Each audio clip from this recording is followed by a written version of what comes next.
La juventud que vivís es la fuerza de cuya aplicación sois los obreros, y un tesoro de cuya inversión sois responsables. Y ningún otro espectáculo puede imaginarse más propio para cautivar a un tiempo el interés del pensador y el entusiasmo del artista que el que presenta a una generación humana que marcha al encuentro del futuro.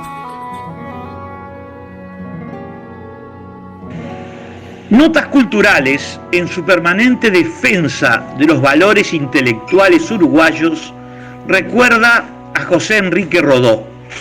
Nació el 15 de julio de 1871. Se cumplen este año 150 años de su nacimiento, del nacimiento del más encumbrado literato uruguayo. Nos deja una rica herencia.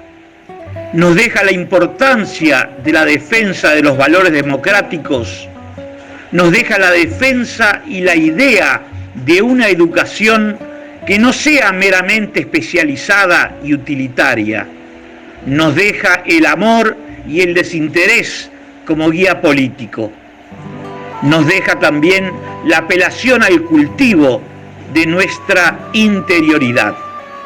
Falleció un 1 de mayo de 1917 en Palermo, Italia. Murió solo, murió triste, murió traicionado por algunos uruguayos. Este es el homenaje que hace Notas Culturales a José Enrique Rodó.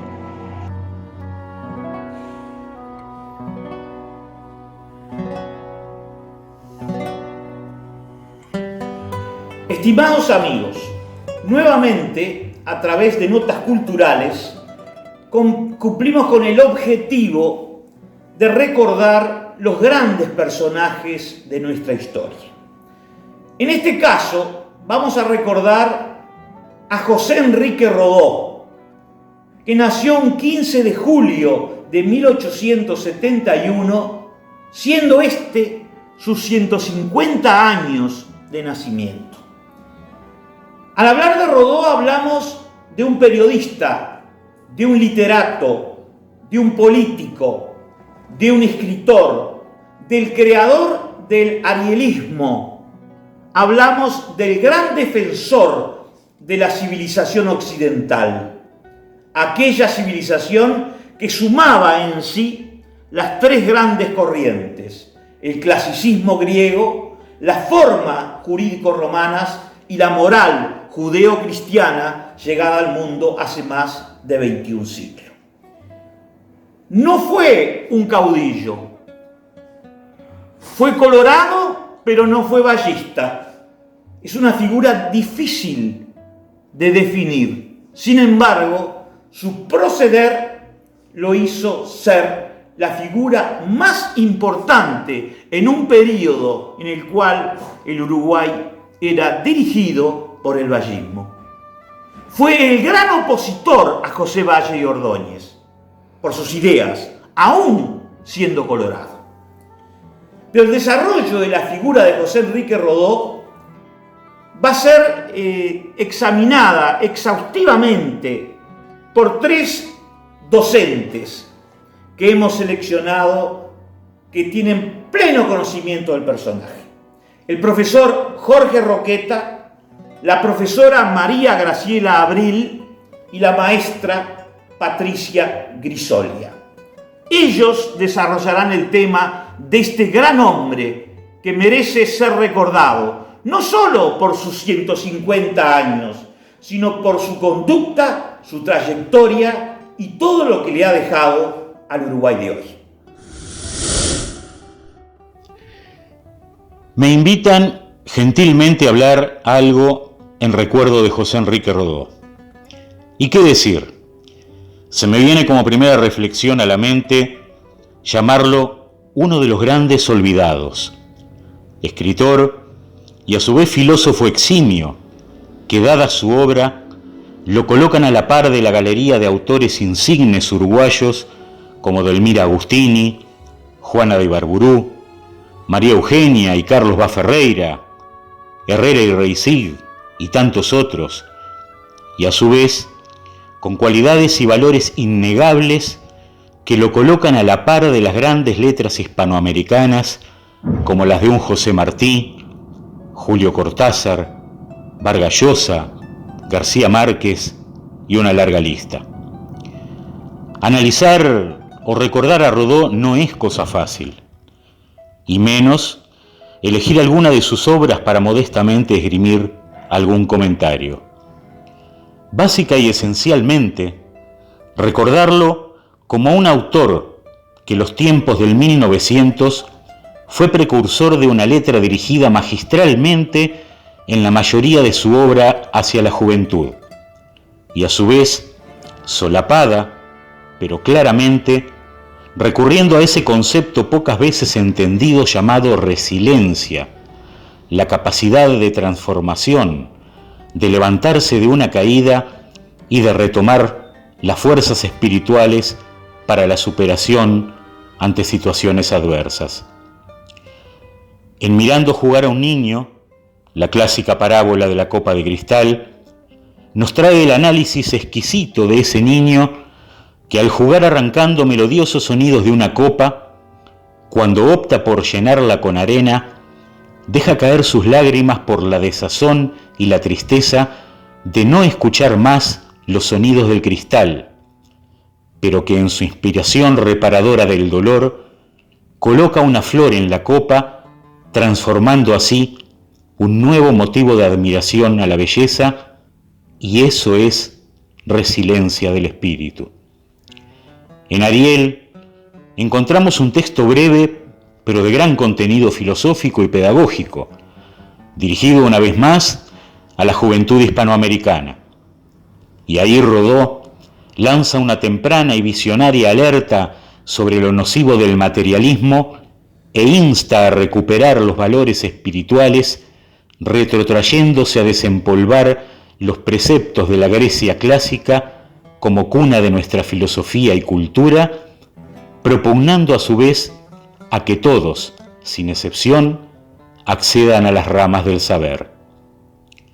Finalmente, cuando leemos Motivos de Proteo, encontramos innegable y claramente su leitmotiv a su decir que reformarse es vivir, una verdadera alegoría, o por qué no, tal vez una oda a la voluntad, al orden y a la medida de los cambios, a la armonía y valor de las edades más allá de las diferencias y apostando al valor de un constante cambio consciente y orientado.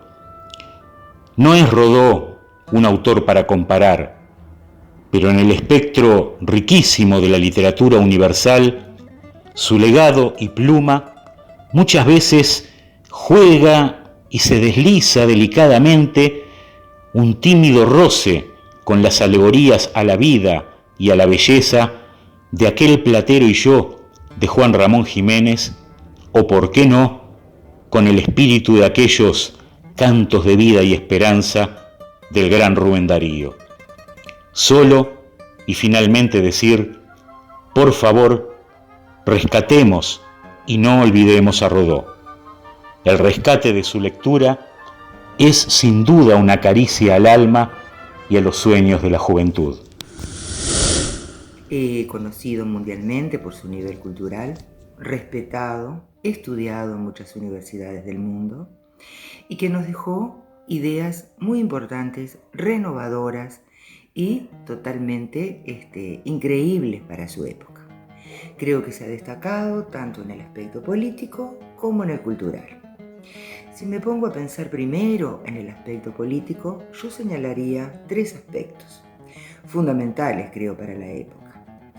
En una primera instancia, hablaría del respeto al adversario que él promocionó en 1904, plena guerra civil, frente a Aparicio Saravia, con una postura muy diferente a la del presidente de la República, don José Valle Ordóñez, por el cual el mismo Rodó había votado en 2 oportunidades, en 1903 y en 1911. Por otro lado, su idea innovadora de la rotación de los partidos en el poder, que no tenía mucho asidero todavía y que a lo largo del tiempo se va a considerar importante. Y por último, hablaría de la poliarquía, una idea vigente en la época de hoy, pero totalmente innovadora al momento histórico que le tocó vivir.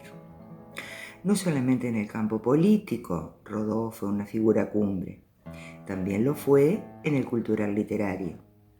De hecho, sus libros son conocidos en forma mundial, han sido traducidos a varios idiomas y de la misma manera utilizados en varias universidades para tesis finales de los alumnos. En este caso, creo que su obra cumbre resultó ser Ariel. Y Ariel tiene, para mi manera de ver, un personaje impresionante que tal vez no se considere el principal, pero sin duda es el que más podría influir y ha influido en todas las juventudes del mundo desde el momento que fue escrito. Ese discurso del maestro Próspero, un discurso interpelante, un discurso cargado de esperanza, un discurso con la posibilidad de darle a las personas una idea de elección de vida, ¿no? Un discurso de que por la lucha se logra el bienestar. Cuando me refiero a la lucha, me refiero a la lucha del esfuerzo personal. Creo que es un autor que deberíamos volver a estudiar desde la escuela en este caso, porque ayuda mucho a los niños a sentirse más seguros, con esperanzas, y indudablemente en enseñanza secundaria.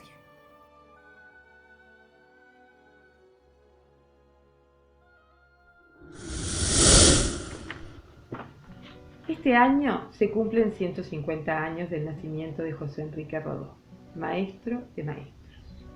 El genial José Enrique Rodó nos deja como herencia una de las más ricas y abundantes obras de la literatura uruguaya. En 1917, año de su muerte, Rodó era sin lugar a dudas la figura más conocida tanto en el Uruguay como en el extranjero.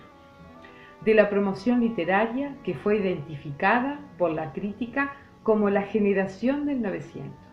Posteriormente, la prematura caducidad del estilo rodoniano y otros factores que tienen que ver más con la política y la sociología que con la literatura en sí, han provocado un deterioro en el interés del lector. No olvidemos que José Enrique Rodó, si bien perteneció al sector del Partido Colorado, fue perseguido por José Valle y Ordóñez y por el partido también, por el vallismo. Aún así alcanzó la fama, y la gran fama. Junto con Carlos Vaz Ferreira, con Florencio Sánchez, con Carlos Reiles, con Javier de Viana, con Horacio Quiroga, con Julio Herrera y Rexig, con María Eugenia Vaz Ferreira, Delmira Agustini y otros más. Fue uno de los personajes referentes y más influyentes en el pensamiento cultural uruguayo. De esta manera, concluyo mi homenaje a un grande de la literatura uruguaya. Gracias.